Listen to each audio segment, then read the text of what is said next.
How's it going, everybody? My name's Warner Fields with Fields of Profit. I'm a 6-figure Amazon seller and a full-time student, and in this video I'm going to be diving into exactly how you can set up your Tactical Arbitrage account as far as setting up filters, running your first scan, and making that data look pretty so that you can get through it as fast as possible. So without further ado, let's go ahead and jump into the video.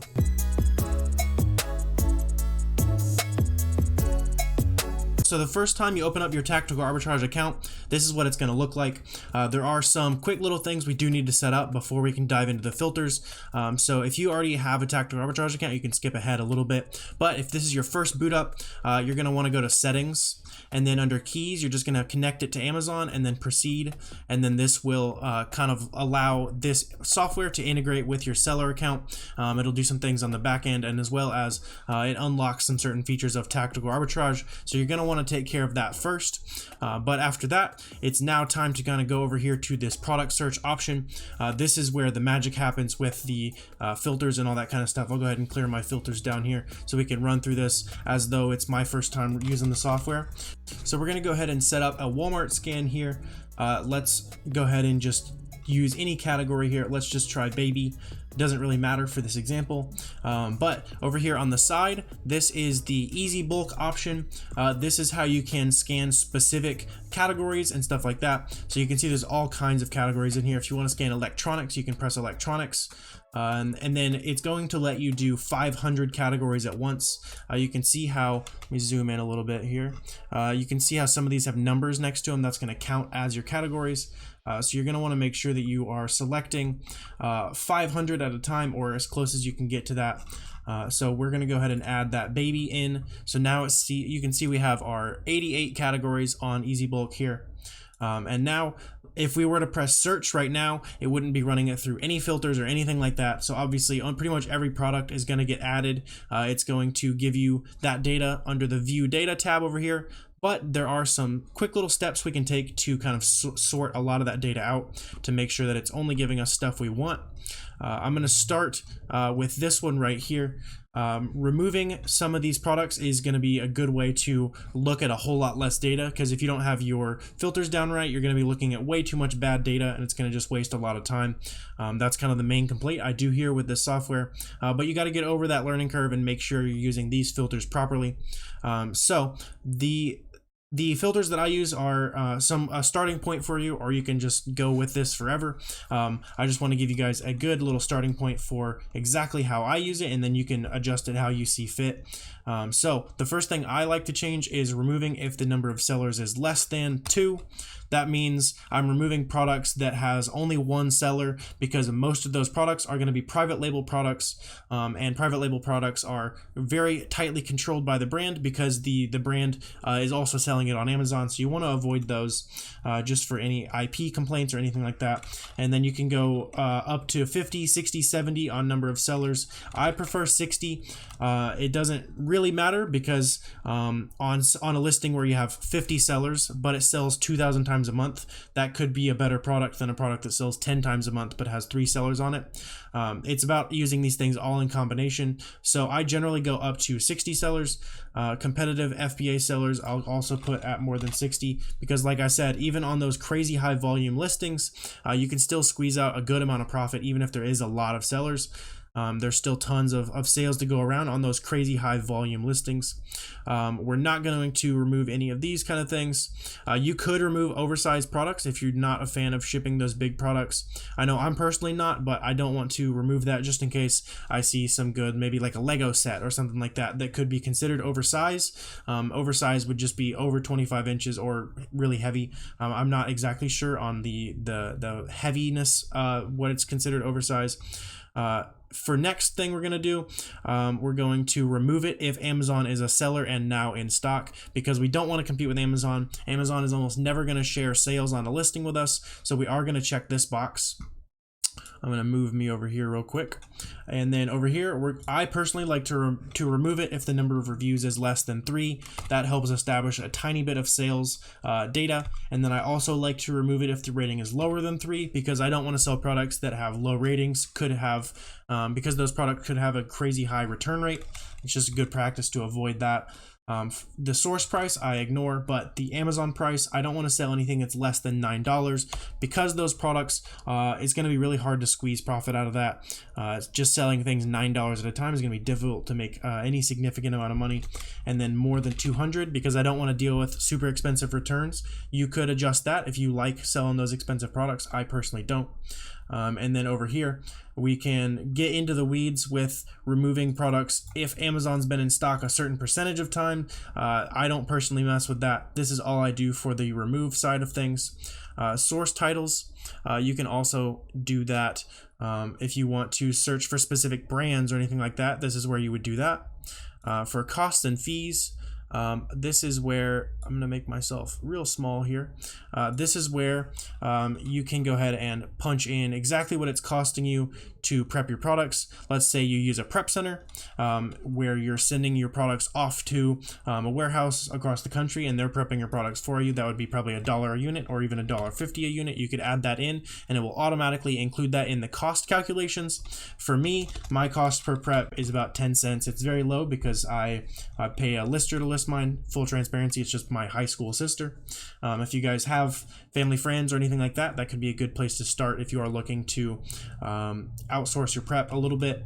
And then the cost to ship to Amazon is something I also use. It costs me about 30 cents a pound, so I'm going to put 0.30 in there. And then also if you have a prep center that charges differently based on these oversized products, or if they charge differently based on creating a bundle, you can also add that in there. And then for profit and ROI, this is something that's going to help you out a lot. I'll just go up here for now.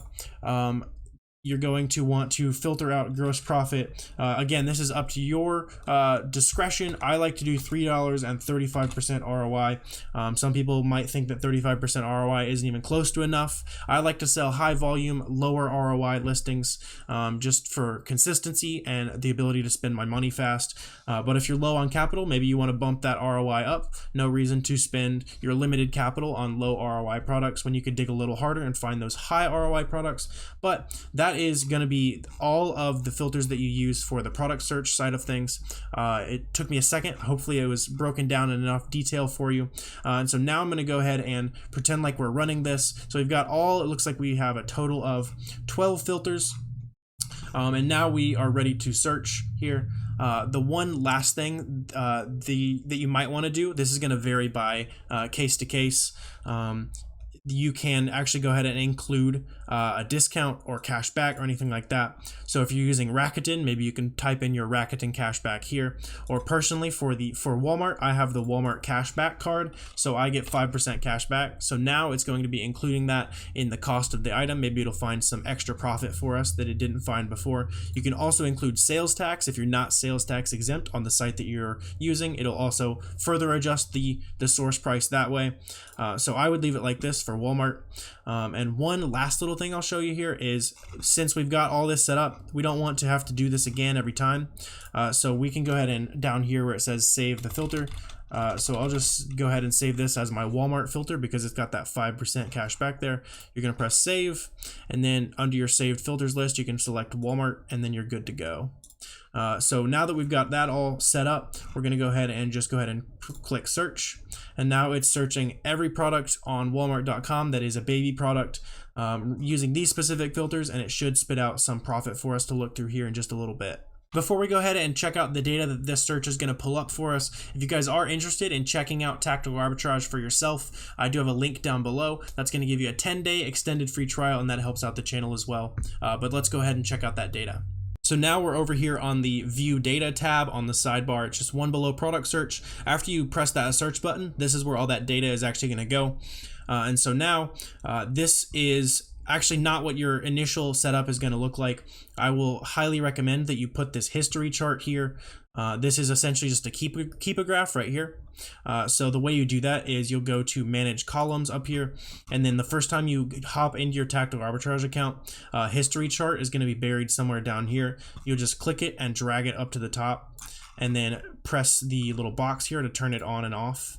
So you see how it goes away and comes on. So this is what you're going to want to do. The rest of this is all kind of up to whatever you like to look at when you're running your searches. If you want to pause the video or whatever and copy exactly what I have here, you're more than welcome to. But this is just what I personally like to look at. It's going to vary from person to person. So I'm going to just go ahead and apply that. And then from here, it looks like I personally have 11,000 items to look through when it's completely unfiltered. Obviously, you're never going to be able to look through that much stuff.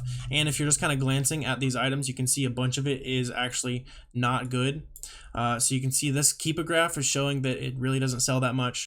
This one here, it looks like we've got 1 million sales rank that made its way through. So the next thing we're going to want to do is go ahead and set up the actual filters because we cannot possibly look through this many items. Over here, you're going to press Filter Manager, and then this is I'm going to go ahead and run through the style that I like to use because you can see it filters that 11,000 down to just 300 items. That's so much more manageable to actually look at these graphs.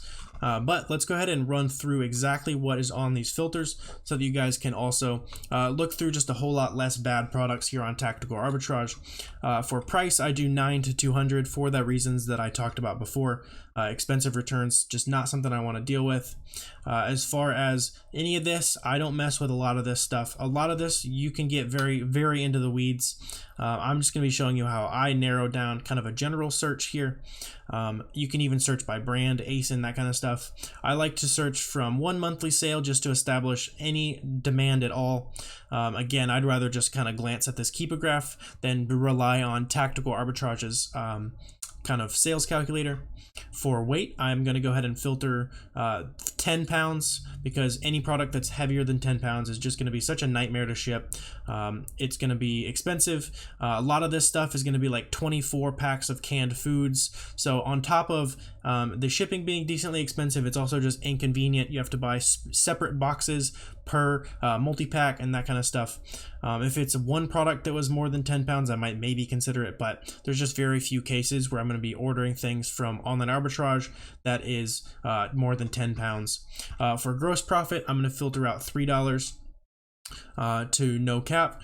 And then for gross ROI, I'm going to filter from 35% to 200%. And the reason I filter the top of gross ROI here is because this is going to help get rid of a lot of your duds. Pretty much anything that's above 200% ROI is just going to be a mismatch. That's a great way to actually get rid of those duds. You could even go lower on this gross ROI. Pretty much anything, maybe even above 150 is going to be wrong. But again, I'd rather just glance at this Keepa graph and see that it's wrong. The next thing I do is filter out these new sellers. You can do 3 to 50. Looks like that's what I have saved. You can do 3 to 60, 3 to 70, whatever. The next thing is the average rank. Average rank, I like to filter 200,000 on the 90-day and then, or on the 30-day, sorry. And then on the 90-day, I give it a little bit more grace just in case the product has recently started selling a lot faster. So I do 250 on the 90-day. And then reviews and ratings, I do 3 and 3. Again, I've talked about that one on the last filters we set up. For the buy box, I'm going to select everything except for Amazon. We don't want to compete with Amazon. Amazon is almost never going to share the buy box with us. So we just don't want to sell on listings where Amazon is on them. Average price over the last 30 days, I filter out 200 again for those expensive returns. And then deselect yes under Amazon sales and in stock. But that is pretty much it as far as these filters. You could get a lot more into the weeds. You could filter out these competitive sellers if you like low competition listings. There's just tons of different things you can do. This is what I do to kind of just generally filter out these products so that I can get a much better idea of what I'm looking at here. So now you can see we're just looking at these Keepa graphs. If you guys do want a more detailed tutorial on the actual sourcing side of things, I'm going to keep this one just to the setup. That video is going to be up here in that corner. I've made several videos on that, so hopefully you'll find those useful. But it's kind of a decently complicated process to actually look through these leads. But now that you've got all your filters and stuff set up, you should be off to the races. So hopefully in this video I've helped out your business by kind of running through tactical arbitrage for you. If you could help out mine and hit that subscribe button down below, I'd really appreciate that. Let's make it kind of a fair trade here. If you guys have any questions or anything like that, feel free to drop those down below. And if you are just getting your toes wet in Amazon, or maybe you're a veteran Amazon seller and want to check out our free Amazon seller Discord, tons of great free resources in there. That's also linked down below. I think there's over 10,000 people in there now, so I'd love to see you in there. But I really appreciate you guys watching, and I will see you next time.